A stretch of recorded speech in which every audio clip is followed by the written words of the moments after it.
Hey everyone, Zane here, and today I will show you how to use Grok 4 for beginners.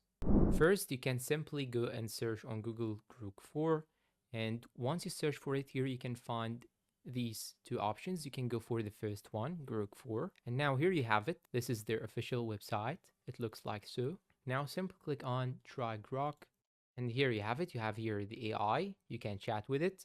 Just here, simply click on this option, then click on Unlock Grok 4. You'll have to sign in using your own email. So now I have signed in using my own Gmail account. And if you want to use the Grok 4, you should upgrade. When you click on upgrade, it will show here all the plans that you can actually get. You can get it for free, but you will use the Grok 3 only.